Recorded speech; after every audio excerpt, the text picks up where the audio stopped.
Hey, Steve.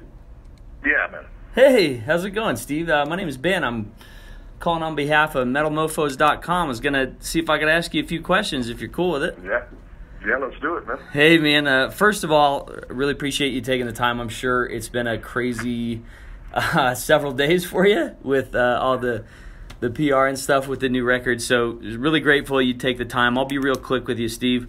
First of all, awesome to have you back on the roster. Super stoked about the new record. So I saw you guys with Pantera in the early 2000s. Nothing Faced. Right. What amazing. But anyway, listen, had a chance to listen to the new record. It grabbed me by the throat right away. Super tight, super complex, madder than hell.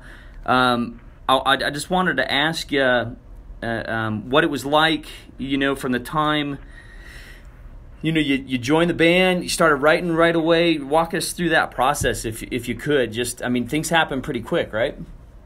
Yeah, I actually didn't really start writing right away. I actually even had expressed to Trey. I had just come off making a Warfather album, you know what I mean? And yeah.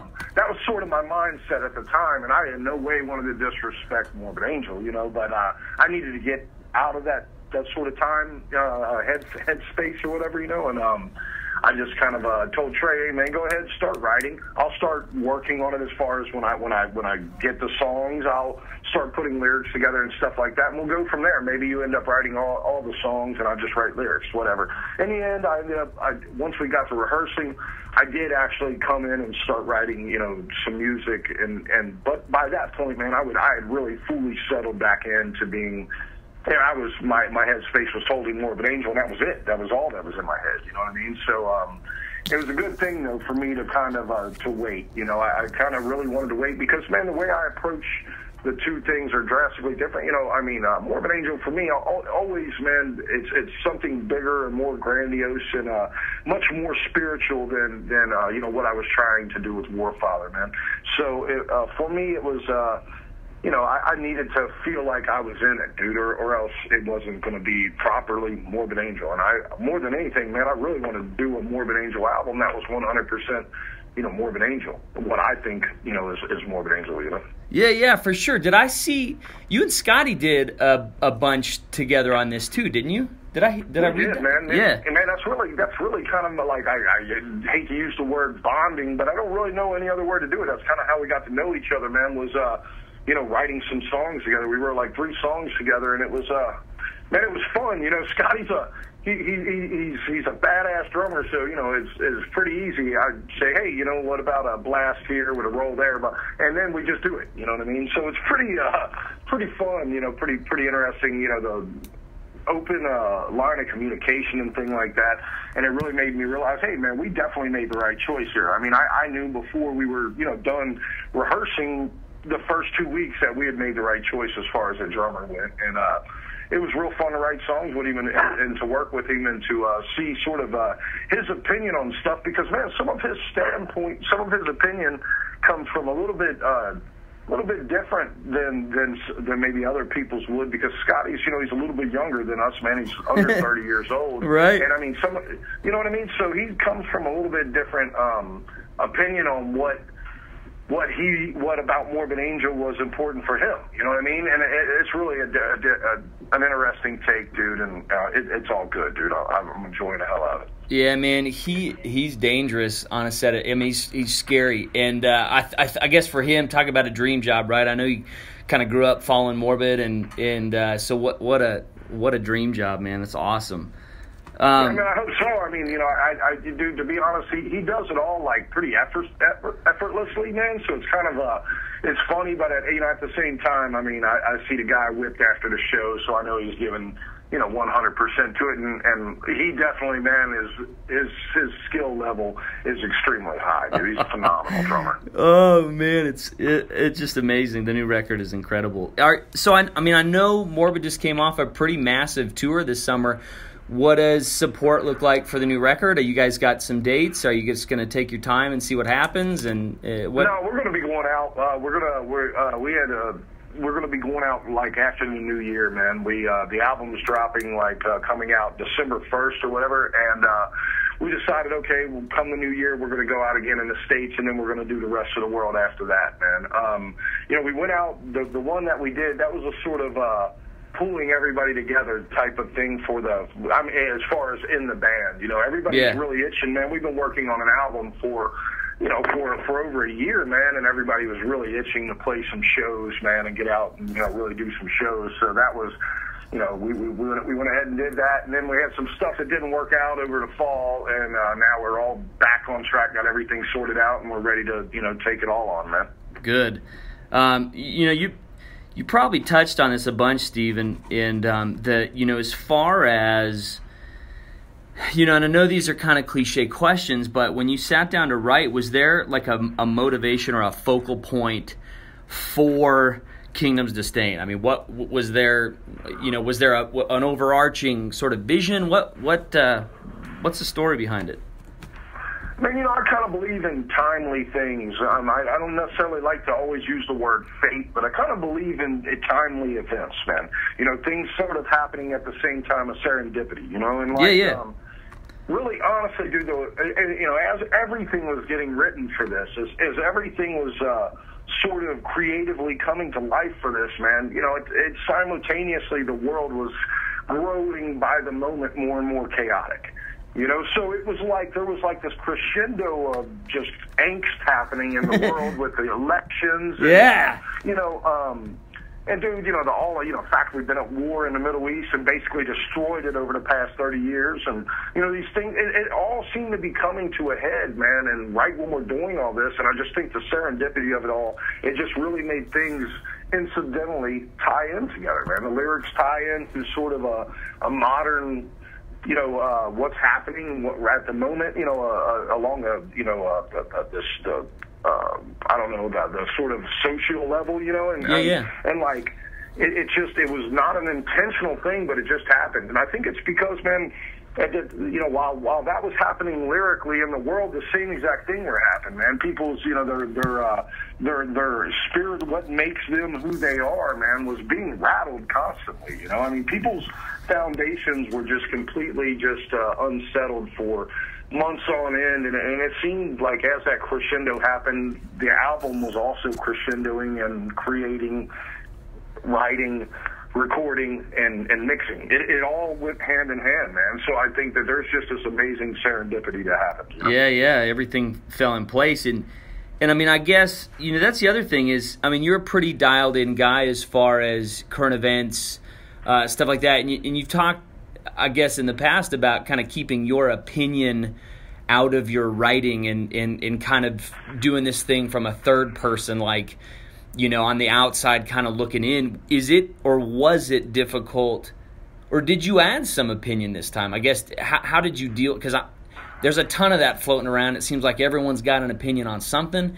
Were you still able to stay unbiased, or how, Man, I honestly, I think I took on a sort of a third approach to it, dude. I think, you have this side's approach, that side's approach, and then you have the third approach, which would be sort of the truth. You know what I mean? And the truth is that everybody was just fucked. Everybody was just acting a fool, dude. Yeah. Nobody was acting right. And I mean, that was the truth of it. And honestly, there's a certain amount of disgust in that.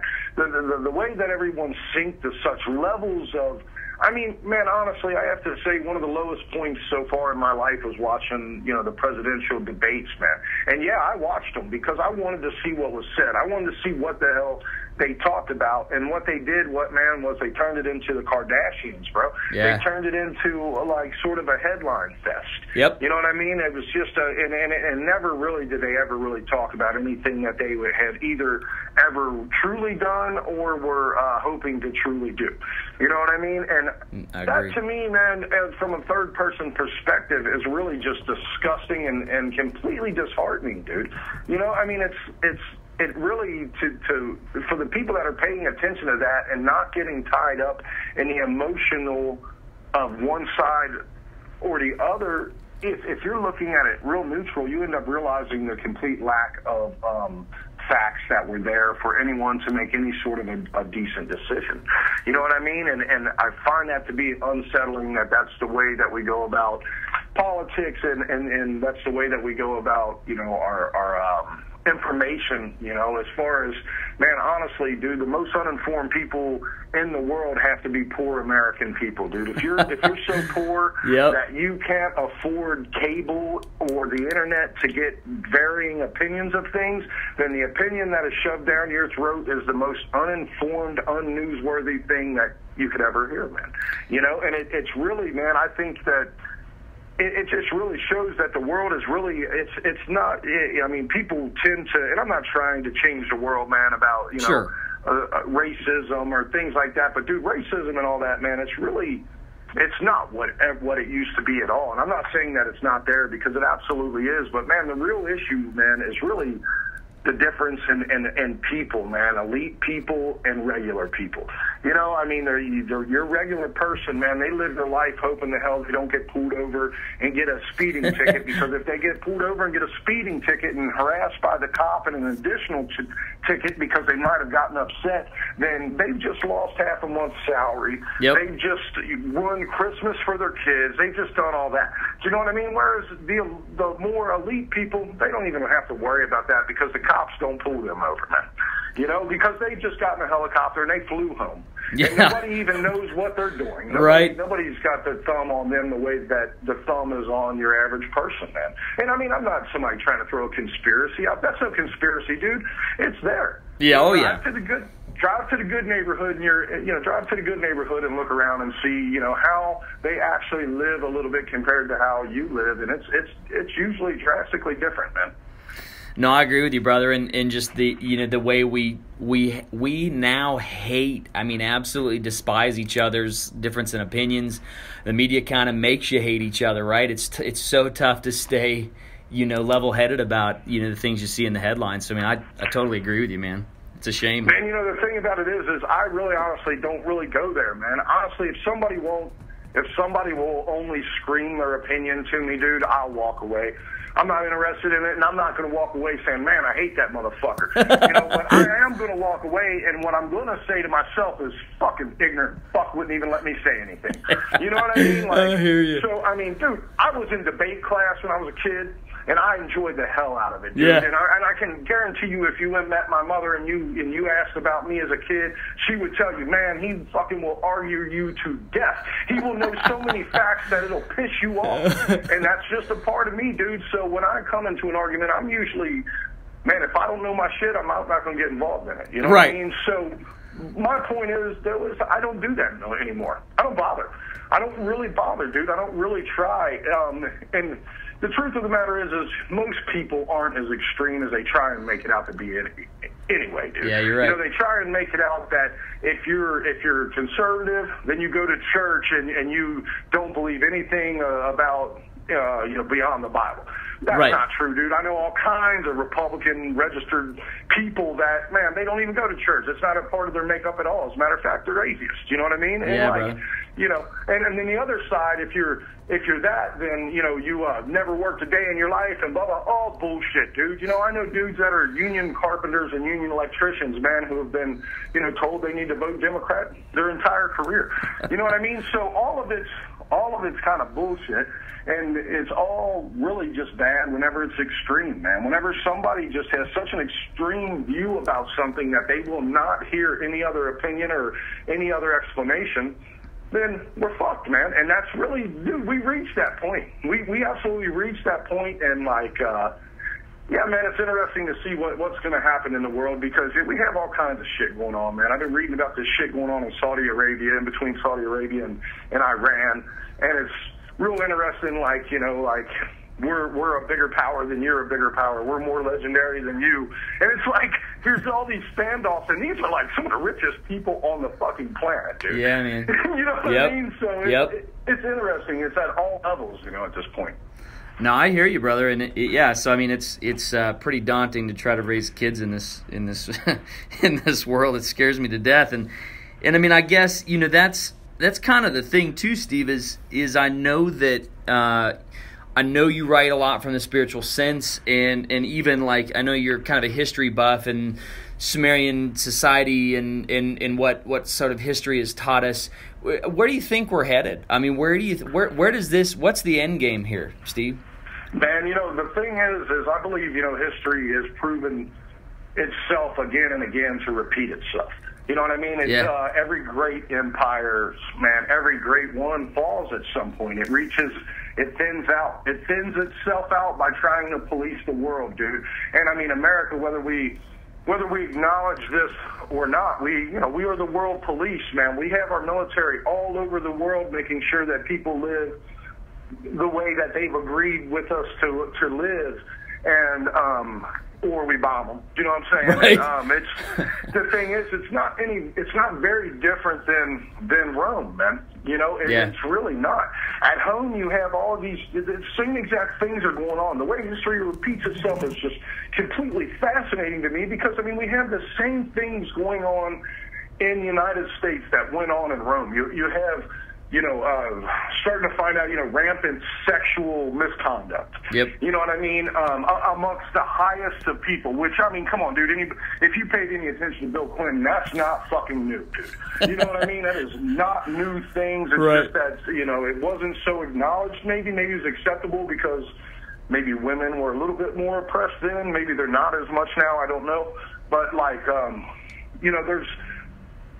there's the pedophilia going on. There's these just all these crazy things that are coming out on the news, and then there's also that desire of people to devour the topic, dude. Yep. To eat up every single one of these announced discrepancies, and to immediately be the judge, jury, prosecutor, right then and there of people. We have all that, and those are the same things that were going on. They were spread thin. There's complete disagreement among the people that are the senators and people that are in charge of keeping things happy between government and people, and it just got to a point where it just snapped, dude. It just snapped. There wasn't any more bread to give out to keep the people happy, bro. You know what I mean? There was no more handouts to give to people to try and soothe them into believing everything was all right and that things weren't in utter chaos, man. They couldn't cover up the bullshit anymore. People were starting to do very similar crazy things that people do now. I mean, killing senators and mass killings or whatever. It was on a different level because people didn't have the same sort of weaponry, obviously. You know what I mean? But, it was just as big a deal to go into the middle of a town square and stab a person then is now for someone to open up fire in a mall. Do you know what I mean? I hear you, it's the brother. same sort of scenario. It's what it is really it's uncivil chaos. You know what I mean? Yeah. And we're surrounded by it, dude. I mean, I'm a father too, man. And for me, it's scary as hell, too. I have a son, man, that just, he's 18 years old now, dude, and he's now in the workforce. Yep. So he's now exposed to a world that he wasn't exposed to before. He's now more of a sitting person than he ever was. I mean, I worried about school, dude, because of people, I don't know why they choose to do that. But, you know what I mean? It's crazy, but I worry then, of course, dude, because it's all over the news. When it's constantly over news, somebody going in and killing people in schools, killing innocent people, I worried about it then, and now he's in a workplace, and I kind of worry about it. But the thing that I know is, man, I've spent years teaching the kid to constantly be aware of his surroundings, to constantly look at people, to not be afraid to look someone in the eye, man, and to see how they react, man, to be aware of your surroundings completely, to be the one that isn't caught with your pants down, man. I've taught him that his entire life, and now he's that kind of a man, dude. Yep. He won't be caught with his pants down. He will not ever be caught in a situation where he wasn't aware of his surroundings, because it's now become instinct to him, man. And I told him that this is something that people don't do now. Society tries to tell you that you don't need to do this, but you do need to do this, We've gotten awfully lazy. I mean, I'll agree with you. Well, you know what I mean? We rely on others to keep us safe. We rely on others to, you know what I mean? I agree. We've gotten awfully lazy, and we're paying for it. Yeah, dude. Yep. Yeah, man, I agree, and it's you said it. You said how people expect it, man. That's the crazy thing about it is people don't realize, like, man, 100 years ago, man, people went out into the wild of the West, man, just to get some land, bro. They didn't even know what the hell was out there. They had never been there. The only people that had been through the Wild West was. It was more than 100 years ago. I'm sorry. I mean, but it's like 150 years ago. Yeah, right. And the only people that had been there was the natives who knew all about it. But other than that, were explorers, man. A rare few had actually gone through the Western experience. Yet here were these people that, man, all they know is they had a cart, they had a shovel, and they were willing to do whatever they can to get their piece of the earth that they were willing to work to death to maintain, to have something of their own. Man, there ain't nobody hardly, at least in the United States, that's suffering like that now, dude. There is nobody willing to do that right now. You know what I mean? No way, man. I agree with you, brother. Different world, man. It's a different world. And, with those, with all that comes the fact that, people just, they don't really appreciate much, man. Nobody really appreciates much anymore. Nobody really understands, the process of, that's why you have vegans now. People never really understand the process of how people go about making a hamburger, dude, right. From cow to hamburger. And that's why, and then now all of a sudden people find out because of Google, and they're like, oh my God. And they don't want to be, they don't want to eat meat ever again. They want to be a vegan, which that's fine. You can do that in modern times. Right. You know what I mean? You can do that. We can get away with it. We won't die if we do it now. Yeah, right. You know why? It's because you have a choice. Back then, it was you either eat what we've got or you starve. So therefore I bet you there weren't many vegans, man. No, I hear you, brother. I hear you, man. Hey, listen, Steve, we're closing in on a half an hour, and I'm going to respect your time here. I was wondering, is there one song that stands out on the record that really kind of gets the whole thing? In other words, if you had one standalone work from the record that, I don't know if you release it as a single or what, but is there any one piece of this record that you're like, that kind of captures what we're after here? Man, there's a song on the album called Architect and Iconoclast. And what the song is about is the idea of the God that built a world having to come to the decision to wipe it away, to sort of just wipe it clean because what he's created is just so bad. It's a part of him that it's like, I think the song expresses a lot of, how that God would feel in a way, man. Not to go into feelings, this isn't the Oprah show, but the way a God would be angered by looking at a world like ours, man, that's what that song's about. And honestly, it's one of my, it's not the fastest song, nor is it the slowest song or whatever, but it's a song that I think really kind of sums up the whole idea of the album, man. Man, that's awesome. We're super stoked to get it out. And, man, I hope to catch you guys on tour for sure. Really excited. I've had an awesome time with you, Steve. I'll ask you one more question. What are you listening? Sure. What are you listening to lately, brother? I've always wanted to know what some of my the guys I look up to. What's on your iPod right now, brother? Man, you know what? Right now, I actually don't have anything on my. I don't even have an iPod. I have my phone now, my iPhone, and I absolutely wiped it clean. And the only thing on it right now is the new Morbid. But that's just because, man, that's what I've been full force working on, now for a long time. And to be honest, man, I'm starting to really get the itch to listen to stuff. The only thing I've been kind of, man, enjoying getting listened to, and I actually have the CD in the vehicle, dude, is I've been listening to the new Suffocation, dude. And that thing is fucking evil, bro. Oh, man. That album has some of the most evil riffs on it I've ever heard in my life, man. I love it. And I mean, dude, we toured with them, and yeah, I was gonna say, I bet it was a riot to tour with those guys too. One of the other guys that writes for the site got to see him, and man, I bet that was insane. Man, I love them cats. I know those guys a long time, and they've known Trey even longer. You know what I mean? And they had like kind of a half new band going on that tour. And to be honest, dude, I've seen Suffocation, a lot of fucking different people in the band and things like that. And I've got to tell you, dude, I don't know how it's possible, but they've achieved something now, man. They are it's a whole different kind of thing than the early years, but dude, it's not. And it's as amazing as it's ever been. I seriously think that Terrence is better at writing songs now than he absolutely has ever been, man. And it really shines through in the whole band, dude. The band as a unit is just phenomenal, man. And they are consistent, way more consistent than when I had toured with them in the past, man. They got, this drummer they've got now is absolutely phenomenal, man. The new guitar player is fucking phenomenal. Of course, Derek is amazing, and it's Terrence is Terrence, dude. You know what I mean? Yeah. Terrence is to me, man. Terrence, man, it's like meeting Lemmy, dude. You know what I mean? Terrence is just such an awesome person. Oh my God. I hear you. Touring with them.